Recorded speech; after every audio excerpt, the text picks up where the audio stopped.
तो दोस्तों एक बार फिर स्वागत है आपका हमारे YouTube चैनल में।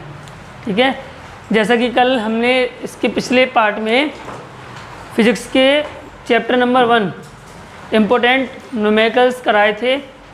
ठीक, दर्पण से संबंधित अवतल दर्पण आए थे ज़्यादातर सभी में। अवतल दर्पण वाले करा दिए 10-12 क्वेश्चन, है ना। अब एक अगला क्वेश्चन मैं बोल रहा हूँ और बीच के जितने इसमें बुक में क्वेश्चन है ना वो सब आप घर से करेंगे। सही है, तो देखो ये नंबर 13 देखें, 12 तक सेम है। एक उत्तल दर्पण के सामने 40 सेंटीमीटर की दूरी पर बिंदु प्रकाश स्रोत रखा जाता है। दर्पण की फोकस दूरी 40 सेंटीमीटर है। प्रतिबिंब की स्थिति बताइए। सही है, क्वेश्चन नंबर ये है, एक उत्तल दर्पण के सामने 40 सेंटीमीटर की दूरी पर, यानी उत्तल दर्पण से 40 सेंटीमीटर की दूरी पर कोई वस्तु रखी है। प्रकाश स्रोत बोला है, यानी वस्तु है कोई जहाँ से प्रकाश आता है, यानी वस्तु की दूरी है। कहाँ से? दर्पण से। वस्तु की दूरी कहने का मतलब यू का मान कितना दे रखा है? 40 सेंटीमीटर की दूरी पर उत्तल दर्पण है। हमने आपको पढ़ाया है कि उत्तल दर्पण में यू का मान तो माइनस का होता है, लेकिन बी और एफ का मान प्लस का होता है। तो यहाँ माइनस लगा देंगे, माइनस सेंटीमीटर, माइनस 40 सेंटीमीटर। दर्पण की फोकस दूरी 40 सेंटीमीटर है। दर्पण की फोकस दूरी भी 40 सेंटीमीटर है, यानी फोकस दूरी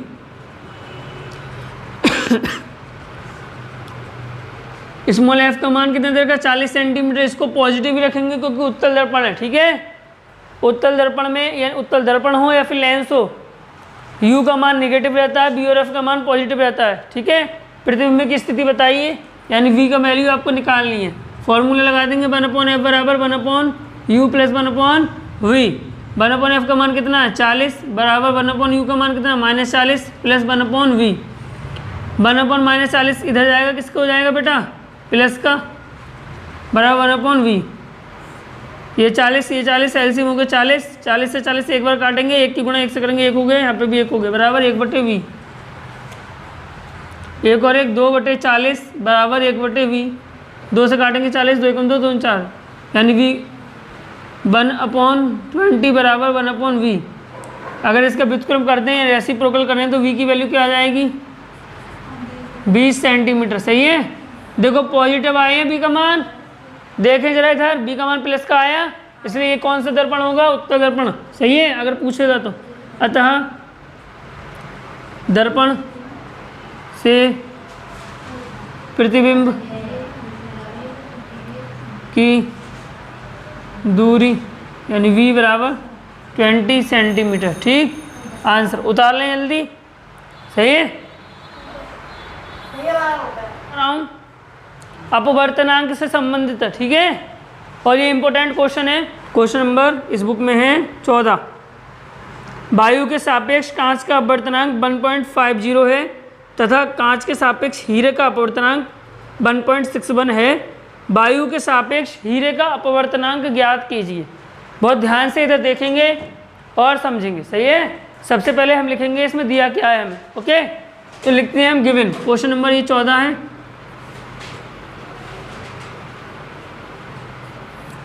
क्या क्या दिया है देखो, पहले उसने बोला है वायु के सापेक्ष कांच का अपवर्तनांक। वायु के सापेक्ष, वायु के सापेक्ष कांच का अपवर्तनांक, ओके, यानी वायु के सापेक्ष ए अपवर्तनांक यानी एन, और यहाँ पे इसके बेस में कांच का एन जी। बोला था ऐसा कि वायु के सापेक्ष कांच का अपवर्तनांक यानी ए एन जी कितना दिया है? ये 1.50।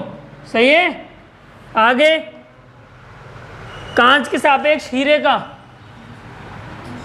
कांच के सापेक्ष हीरे का अपवर्तनांक,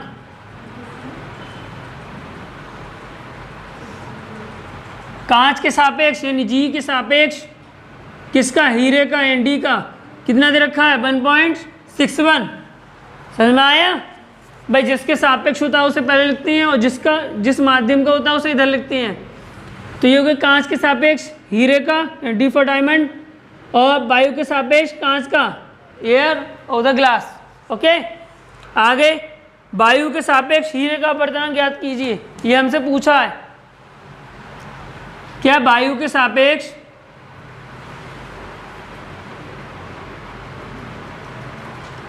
कांच का बोला है, हीरे का बोला है? वायु के सापेक्ष हीरे का है ना।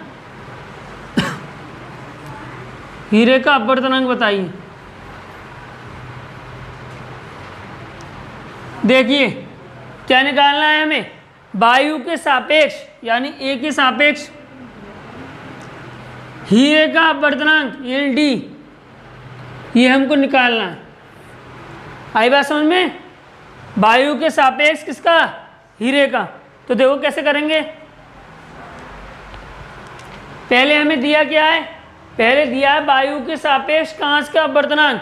पहली कंडीशन देखें, यानी ए एन जी, वायु के सापेक्ष कांच का अपवर्तनांक दिया है 1.50।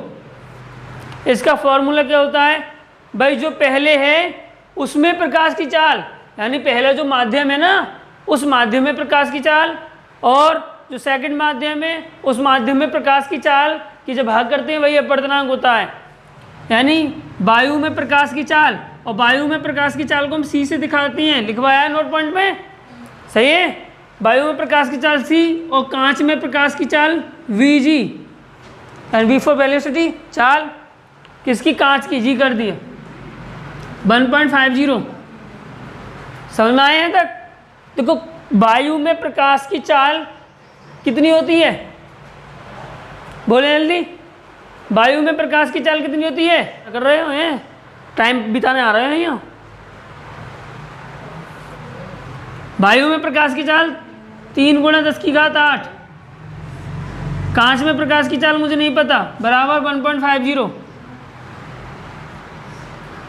मुझे कांच में प्रकाश की चाल निकालनी है, तो ये इधर गुणा में आएगा और ये 1.50 अपन में आ जाएगा। कैसे? जैसे 3 × 10⁸, ये तो ऐसे ही रहा, बराबर 1.50 गुणा वी जी। ये ऊपर पहुंच गया भाई, भाग में था ना, इधर गुणा में पहुंचा। भाई बी जी की वैल्यू निकालनी है, ये अपॉन में जाएगा ना, जाएगा तो जाएगा 3 × 10⁸ अपॉन में 1.50 बराबर बी जी।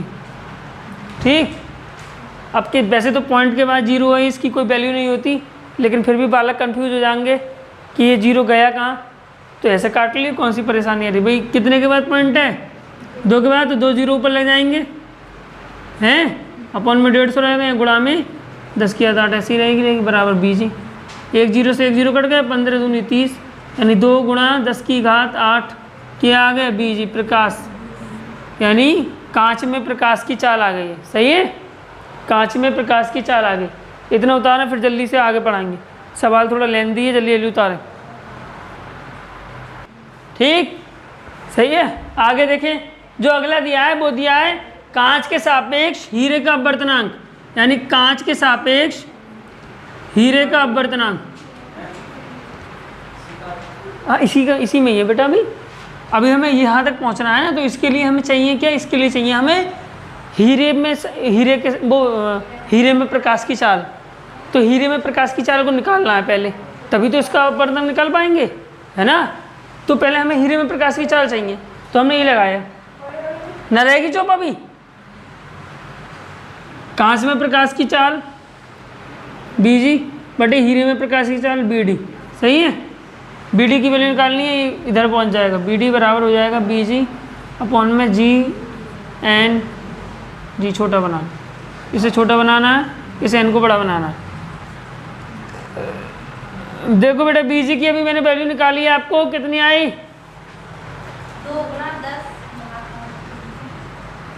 2 × 10⁸ और जी एन डी यानी कांच के सापेक्ष हीरे का अपवर्तनांक दिया हुआ है 1.61। ठीक, पॉइंट हटाएंगे ऊपर तो जीरो बढ़ाएंगे, बी डी बराबर हो जाएगा 200 × 10⁸ बटे 161। सही है, इसको इतना ही छोड़ दें। सही है, आगे देखें। अब हमें निकालना क्या? हमें निकालना है यहाँ से हमारा काम चालू होगा AND, यानी वायु के सापेक्ष कांच का अपवर्तनांक, यानी वायु में प्रकाश की चाल यानी C और कांच में प्रकाश की चाल यानी BD। इसलिए हमें ये निकालना पड़ा, सही है, क्योंकि हमें ये निकालना है ना। अब अकेले हमें C पता है ना, हमें BD पता था और AND हमें निकालना था, तो दो चीज़ें नहीं पता थी ना, इसलिए पहले हमें BD को निकालना पड़ा, तो वो हमने इससे निकाला, दो कंडीशन इसलिए उसने बना के दी थी, सही है। अब हालांकि इसी में कहीं ना कहीं थोड़ी बहुत गलती कर जाएगा, पहले किसका निकालें क्या करें, फिर हो जाएगा। क्या हुआ,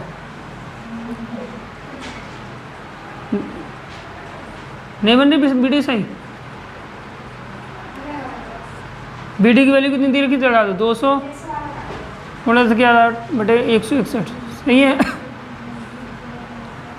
देखो ये ऊपर वाला अंश है और ये नीचे वाला हर है, लेकिन इस हर में भी अंश बटे हर दे रखा है, तो ये वाला जो है ऊपर गुणा में चला जाएगा। कैसे, जैसे मान लो न्यूमीटर 1 अपॉन डिनोमीटर 1 हो और न्यूमीटर 2 अपॉन डिनोमीटर 2 हो, इस फॉर्म में होता है, तो हम क्या करते हैं इसे सॉल्व करने के लिए, न्यूमीटर मल्टीप्लाई में ये वाला डिनोमीटर चला जाता है D2 और D1 अब मल्टीप्लाई में N1 हो जाता है। इस जब ये कंडीशन होती है तब ऐसा करते हैं। अब इसमें है क्या, इसमें जो ऊपर वाला खाली हर दे रखा है, यानी इसके बटे में क्या 1 है, यानी ये तो ऐसे रहेगा 3 × 10 की घात 8 बटे में 1, मान लो बटे में क्या 200 × 10 की घात 8, और ये गुणा में ऊपर पहुंच जाएगा 161, सही है। 10 की घात 8 से 10 की घात 8 कट गए, 3 से गुणा कर दो 161 की, 3 × 3 3 × 18, 3 × 3 और 2 3 × 18 और 1, 3 × 3 3 × 18 हाथ से लगाए, 3 × 3 और 1 4, 483 बटे 200, सही है। भाग कर लो इसकी, जब इसकी भाग करेंगे 2 दूनी 4, 2 चौक 8, 2 एकम 2, पॉइंट लगाया 0 बढ़ाया बटे 100। अब मैं इधर कर दे रहा हूँ, देखो इधर की साइड में लिखा है आंसर कितना है, ये लिखा है 241.5 अपॉन 100। देखो 2 जीरो हैं तो 2 संख्या इधर पॉइंट हो जाएगा, ये हो जाएगा 2.415। किसकी वैल्यू है ये, वायु के सापेक्ष हीरे का अपवर्तनांक है, ठीक है आंसर। अब हुआ ये कंप्लीट सवाल, ये इसके बाद मतलब यहाँ 2 जीरो हैं तो 2 पॉइंट रख सक जाएगा, बस यही करा है मैं, ठीक है दोस्तों। अगर सवाल समझ में आ रहे हो तो लाइक ज़रूर करें, लाइक करना ना भूलें, और अपने दोस्तों में शेयर ज़रूर करें वीडियो को, ताकि ज़्यादा से ज़्यादा लोगों तक हमारे ये कक्षाएं पहुंच सकें, जो ऑफलाइन नहीं पढ़ पा रहे हैं किसी बात से, तो उन्हें एक अच्छी तरीके से क्या हो, बोर्ड की तैयारी हो, उनके बोर्ड के एग्ज़ाम्स की, ठीक, जो गांव में है या फिर दूर हैं जिन्हें ट्यूशन नहीं मिल पा रही है, तो वो इस माध्यम से भी पढ़ सकते हैं। अगला कह रहा है, यदि वायु के सापेक्ष किसी पारदर्शी द्रव का अपवर्तनांक यानी ANL दे रखा, बस मैं लिख के दे रहा हूँ, बकाया करेंगे अपने आप, ठीक। हाँ 15 वाला अगर आपको नहीं आए करना तो कमेंट ज़रूर कर दें, ठीक, ताकि मैं उसको समझा सकूं। वायु के सापेक्ष किसी द्रव का अपवर्तनांक कितना बोला है, 1.25, तथा कांच का अपवर्तनांक, वायु के सापेक्ष बोला कांच का 1.5 हो, तो वायु तो द्रव के सापेक्ष कांच का अपवर्तनांक, द्रव के सापेक्ष कांच का अपवर्तनांक,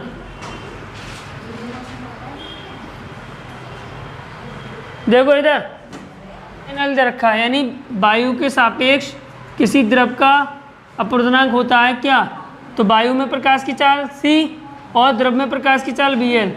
इधर ध्यान दें, यहाँ से मैं द्रव में प्रकाश की चाल निकाल लूँगा, क्योंकि देखो वायु के सापेक्ष द्रव का अपवर्तनांक तो दे रखा है, यानी इसकी वैल्यू 1.25, और हम जानते हैं जो C की वैल्यू क्या होती है, C की वैल्यू होती है 3 × 10 की घात 8 मीटर प्रति सेकंड। भाई ये टिक द करेक्ट में भी ऑप्शन आ जाता है, सही है, टिक द करेक्ट में आएगा आपके पेपर में कि निम्न में से वायु में प्रकाश की चाल का मान क्या होता है, तो यहाँ कुछ भी बदल के दे देगा, उसको याद कर लेना, ठीक है।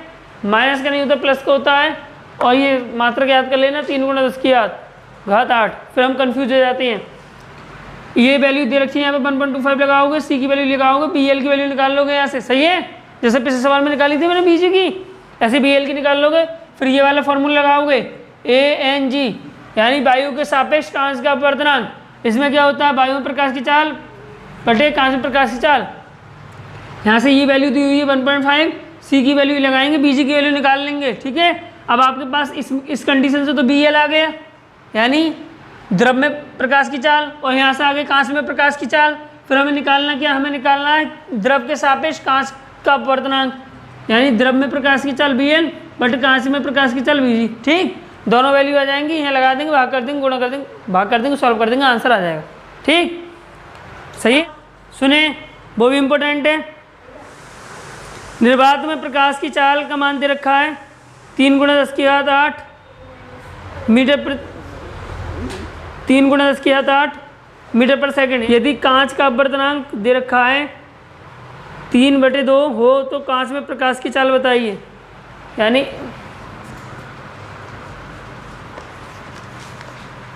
सी की वैल्यू दे रखी है 3 × 10⁸ मीटर पर सेकंड।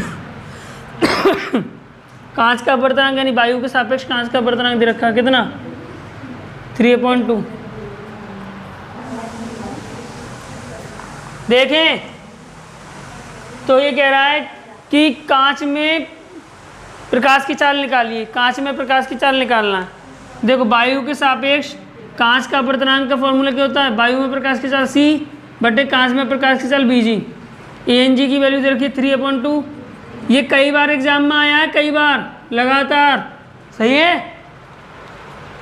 3/2 और C की वैल्यू कितनी है 3 × 10⁸ बटे BG की वैल्यू मुझे निकालनी है। BG के गुणा में जाएगा, हो जाएगा 3 × BG बटे बराबर 3 × 10⁸ और 2 भी इधर जाएगा, गुणा हो जाएगा। BG की वैल्यू निकालनी है 3 × 10⁸ गुणा 2 बटे 3, 3 से 3 कट गया। BG की वैल्यू कितनी आ गई, 2 × 10⁸ मीटर प्रति सेकंड। सही है।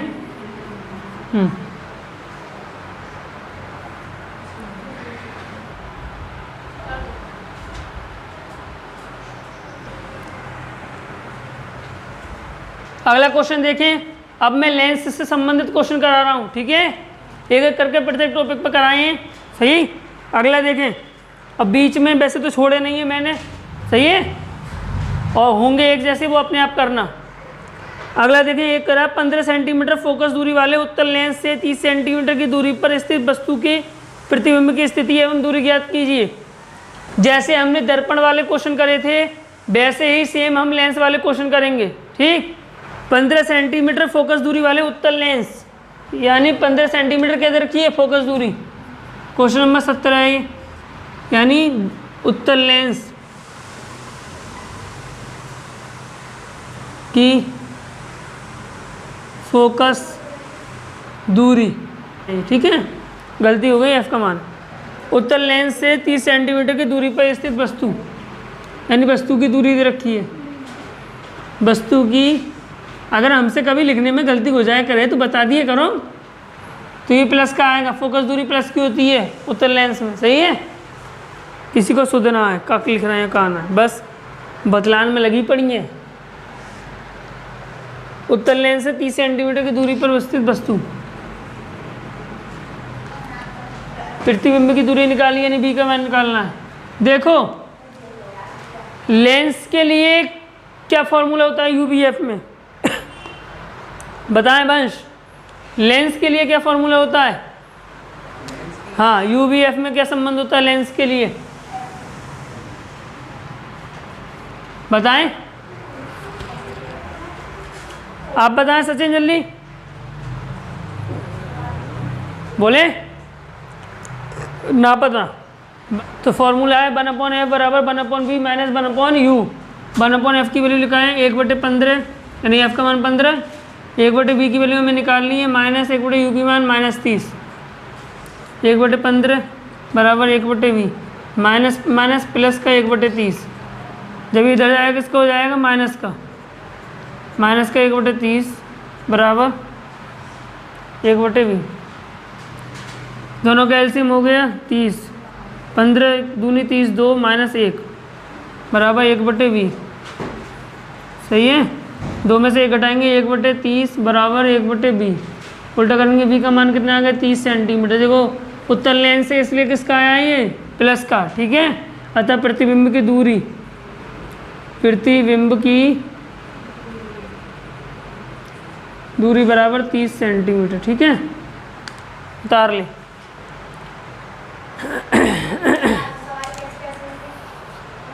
इसमें अभी देखें, इसमें अभी दो टॉपिक से और रह गए हैं, एक तो रेखीय आवर्धन से और एक लेंस की क्षमता से, ठीक है।